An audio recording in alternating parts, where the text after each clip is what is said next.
A man stands at the edge of a battlefield. The air is thick with the scent of iron. The cries of warriors echo in the distance, and his heart pounds against his ribs like a caged beast. Fear grips him, not just of death, but of failure, of humiliation, of the unknown. He was taught to be strong, to never let them see him falter. But here, in the face of the abyss, he realizes something. Fear is not his enemy. It is his greatest ally. This is not just the story of a soldier. This is the story of every person who has ever faced doubt, uncertainty, or the weight of the unknown. The Stoics understood fear in a way most do not. They saw it not as something to be crushed, but as something to be understood, to be harnessed. They turned fear into power, and by the end of this, you will know how to do the same. Fear has ruled over humanity for centuries. It is the silent force behind hesitation, regret, and suffering. But fear is not what most believe it to be. It is not weakness. It is not a curse. It is the fire that can forge a stronger self, if only you have the wisdom to wield it. The Stoics did not run from fear. They did not fight it. They studied it, welcomed it, and reshaped it. Marcus Aurelius faced the vastness of empire and the weight of responsibility, yet he did not flinch. Seneca, living under the looming shadow of tyranny, did not crumble. Epictetus, born into chains, did not let fear define him. Each of them had reason to cower, yet they stood unmoved. What did they know that most do not? They knew that fear, in its rawest form, is just energy. It is potential, and the way you respond to it determines everything. Consider a traveler standing before two roads. One is familiar, paved, well-lit. The other, shrouded in mist, lined with unseen dangers. The choice is simple: turn back or step forward. Most choose the safe path, never realizing that what lies beyond the mist is the version of themselves they were meant to become.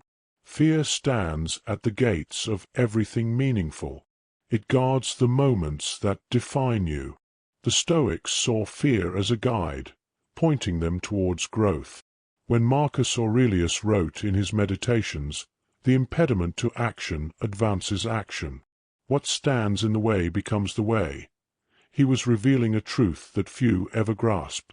Fear is the way. But how do you step into it when every part of you screams to run?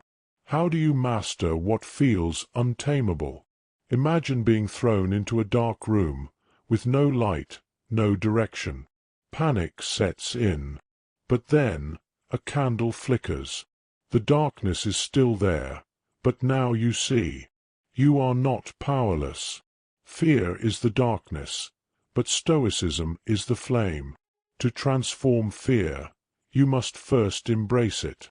Not just intellectually, but viscerally. You must feel it without judgment. Let it exist, and then do the unthinkable. Step closer. Examine it. Ask yourself, what am I actually afraid of? Most will say failure. But failure is just an event. It is not final. It is not personal. The only thing that makes fear unbearable is resistance to it. A Stoic knows that fear, once accepted, loses its teeth. It becomes a guide, revealing where strength must be built. The very thing you are avoiding is the thing that will make you powerful. A warrior who has faced death no longer fears it. A man who has embraced solitude does not dread being alone. The act of stepping into fear does not just weaken it, it kills it. It strips away the illusions, revealing nothing more than a thought, an idea, a story we tell ourselves. Seneca wrote, "We suffer more in imagination than in reality." What you fear is often not real. It is a shadow cast by an overactive mind. And even when fear is real, it is never absolute.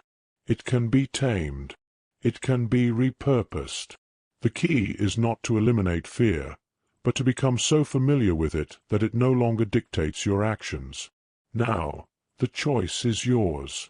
Will you continue to let fear rule you, or will you turn toward it, face it, and use it as the Stoics did, as fuel, as momentum, as power? The next time fear grips you, do not shrink. Breathe. Acknowledge it. And then ask yourself, what if this is not my enemy? What if this is my greatest teacher? And then step forward. Subscribe for more Stoic wisdom, and share this with someone who needs to hear it. The path is before you. Will you walk it?